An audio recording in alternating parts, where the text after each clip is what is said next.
Bien-aimés, nous rendons grâce à Dieu de ce qu'il a encore permis que nous soyons comptés parmi les vivants et que nous puissions partager ce moment ensemble au travers de la parole de vérité au nom de Jésus-Christ. Amen.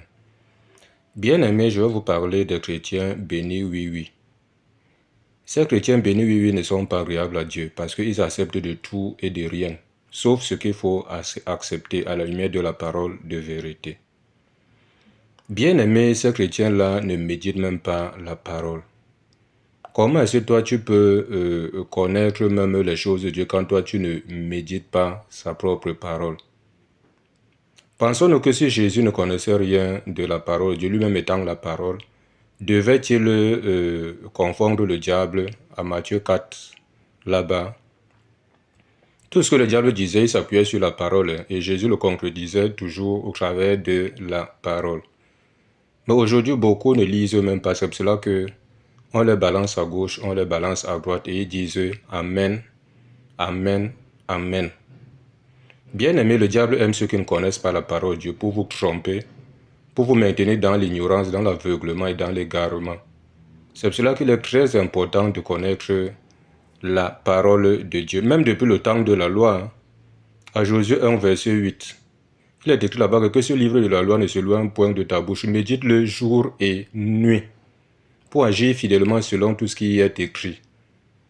Il dit, c'est ainsi que tu réussiras dans tes entreprises. C'est ainsi que tu auras du succès. Et on voit même aussi à 1 Timothée 4, verset 13. Paul dit à Timothée là-bas, écoutons bien, 1 Timothée 4, verset 13, il dit, jusqu'à ce que je vienne, applique-toi à la lecture, à l'exhortation, à l'enseignement. Applique-toi à la lecture.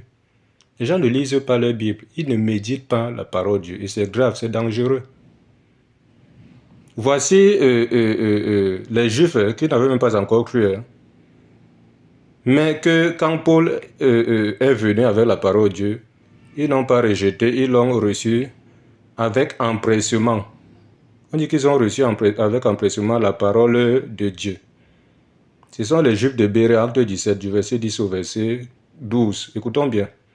On dit, aussitôt les frères firent partir de nuit, Paul et Silas pour Bérée. Lorsqu'ils furent arrivés, ils entrèrent dans la synagogue des Juifs. On dit, ces Juifs avaient des sentiments plus nobles que ceux de Thessalonique. Ils reçurent la parole avec beaucoup d'empressement. Ils examinaient chaque jour les Écritures pour voir si ce qu'on leur disait était exact.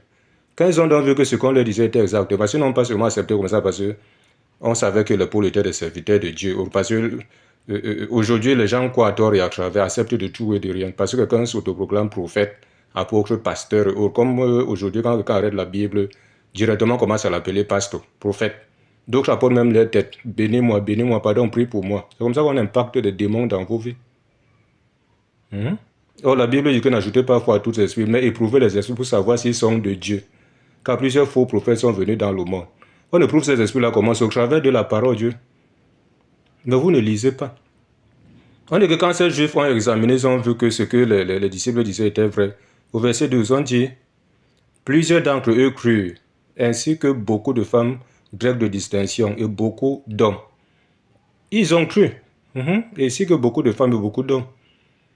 Mais aujourd'hui, les gens croient à tort et à travers. On les ment, on les balance de tout et de rien dans les oreilles, ils acceptent. Écoutons ce qu'un Timothée 2 dit ici. 1 Timothée chapitre 2, verset 3 à 4. Écoutons bien, 1 Timothée 2, verset 3 à 4 nous dit, cela est bon et agréable devant Dieu, notre Sauveur, qui veut que tous les hommes soient sauvés et parviennent à la connaissance de la vérité. Quand tu ne connais pas la vérité, tu es un égaré. Et ces faux serviteurs de Dieu là aiment ça. C'est pour ça qu'ils maintiennent beaucoup dans l'aveuglement. Et vous aussi, vous êtes là, vous vous plaisez dans ça. Donc ne soyez plus des chrétiens bénis, oui, oui. C'est pour cela que nous vous encourageons à être avec ceux-là qui vont vous nourrir de la bonne parole. Pour votre croissance spirituelle, pour votre connaissance de la vérité. Afin que vous-même aussi, vous soyez à même d'éclairer aussi les autres, de vivre cela, non seulement de vivre cela, et d'éclairer aussi les autres. C'est tellement important. Ok, dans la paix, voilà un peu ce que le Seigneur m'a à cœur de partager avec vous. Au nom de Jésus-Christ, Amen.